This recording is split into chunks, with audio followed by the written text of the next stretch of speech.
نحمدہ ونصلی علی رسولہ الکریم اما بعد فاعوذ باللہ من الشیطان الرجیم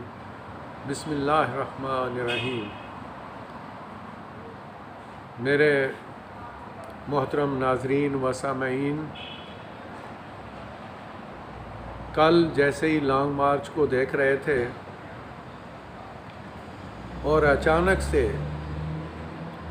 یہ فائرنگ کی آوازیں آنا شروع ہوئیں اور جس سے پتہ چلا کہ P T I Imran Khan صاحب اور ان کی اعلیٰ قیادت پر قاتلانہ حملہ کیا گیا ہے، یہ دیکھ کر اور سن کر انتہائی افسوس ہوا، اور اس سے زیادہ افسوس ان تمام مقتدر حلقوں پہ ہوا جنہوں نے اس چیز کو روکا نہیں ہے۔ اور اس سے بھی زیادہ جو خطرناک بات ہوئی، جو زیادہ پریشان کن سچویشن سامنے آئی، وہ سچویشن تھی اس بندے کا گرفتار ہونا اور پھر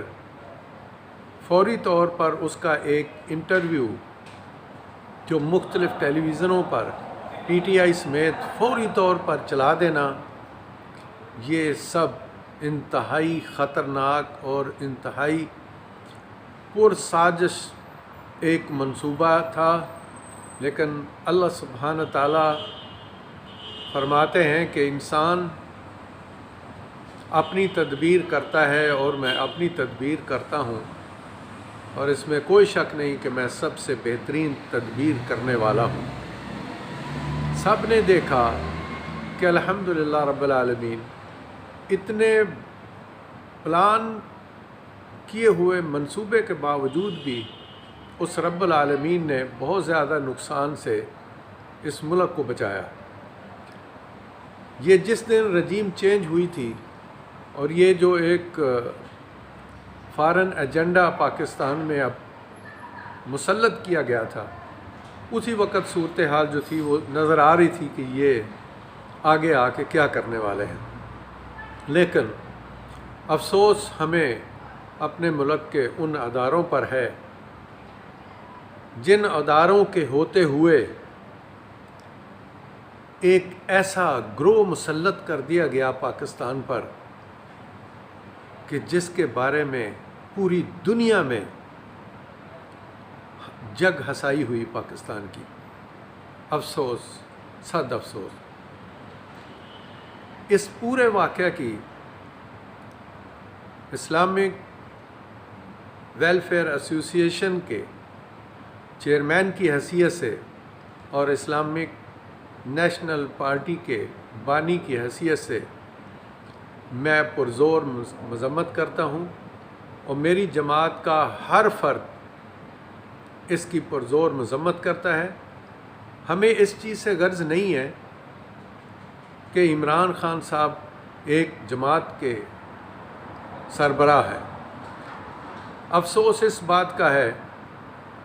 کہ عرصہ دراز کے بعد کوئی مسلم امہ میں ایک ایسا لیڈر اٹھا جس نے پوری دنیا میں دین اسلام کو بڑے پرزور طریقے سے اجاگر کیا، اور اجاگر کرنے کے ساتھ ساتھ پوری دنیا کو چیلنج بھی کر دیا۔ اس کا نتیجہ یہ نکلنا ہی تھا، اس میں کوئی شک والی بات نہیں ہے کہ کوئی کہے کہ ایسا کیوں ہوا، ایسا ہونا تھا۔ لیکن دنیا جو کرتی سو کرتی، اس کی تو ہمیں پرواہ نہیں تھی، لیکن ہمارے اپنوں نے ایسا کیوں کیا، اور ان حلقوں نے کیوں کیا جن کے بارے میں ہم دن رات دعائیں بھی کرتے ہیں اور زندگی کی ہر اپنی اعلیٰ چیز سے زیادہ ان کو پیار کرتے ہیں۔ ہمیں بہت دکھ ہوا ہے، اور خاص کر ہم جو اوورسیز پاکستانی ہیں، ہمیں انتہا سے زیادہ افسوس اس بات کا بھی ہوا کہ جنرل ضیاء الحق، اللہ ان کو جنت نصیب کرے، جو بھی کسی کا کوئی اختلاف ہے، مجھے اس سے کوئی غرض نہیں ہے، لیکن اس شخص کے ہوتے ہوئے بھی ہماری ایک عزت تھی پوری دنیا میں اور خاص کر خلیج میں، اور اس کے بعد یہ عزت جو ہے وہ ہمیں عمران خان کے زمانے میں ملی۔ میرے ہزاروں اختلافات ہو سکتے ہیں عمران خان صاحب کے ساتھ، لیکن وہ ایک مخلص انسان ہے، پاکستان کے لیے مخلص ہے، اس عوام کے لیے مخلص ہے، اس قوم کے لیے مخلص ہے۔ اس نے ہر ایک کو ننگا کر دیا، اس میں جو اپنی کمزوریاں تھیں وہ بھی ننگی ہو گئیں، ان کی کمزوریاں بھی سامنے آئیں، لیکن اس کے ساتھ ساتھ جو سب سے زیادہ حالات پیدا کیے، عمران خان صاحب نے پوری دنیا کو ایک شعور دیا، پورے پاکستانیوں کو ایک شعور دیا، پاکستان کے اندر اور پاکستان کے باہر، اور ان تمام حلقوں کو ننگا کر کے رکھ دیا جو عرصہ دراز سے اس پاکستان کے لیے انتہائی خطرناک تھے۔ اینی ہاؤ، یہ جو کچھ ہوا انتہائی افسوسناک ہوا، جو نہیں ہونا چاہیے تھا، لیکن جن کو مسلط کیا گیا تھا اس کے علاوہ ان سے کسی اور چیز کی توقع کی ہی نہیں جا سکتی تھی، یہی کچھ ہونا تھا۔ لیکن اب وقت آ گیا ہے، اب پاکستان کی سچی آزادی کا وقت آ گیا، اب پاکستان کے اندر اس گند کی صفائی کا وقت آ گیا ہے،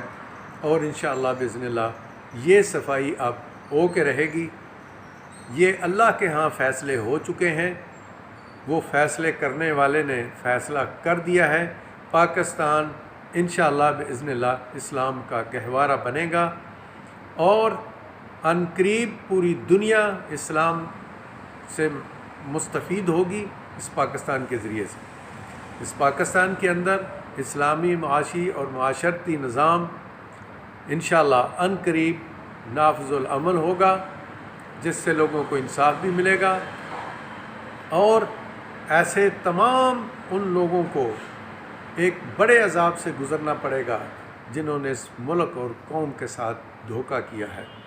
اس کے ساتھ ہی اجازت چاہتا ہوں اور تمام دوستوں سے ریکویسٹ کرتا ہوں کہ پلیز سارے کے سارے نماز کے بعد اپنے ملک اور قوم کی سلامتی کی دعا کریں۔ میری بھی دعا ہے کہ اللہ تعالی ہم سب کو اور ہمارے ملک کو اپنی حفظ و امان میں رکھے، آمین ثم آمین۔ اس کے ساتھ ہی اجازت چاہتا ہوں، اللہ حافظ۔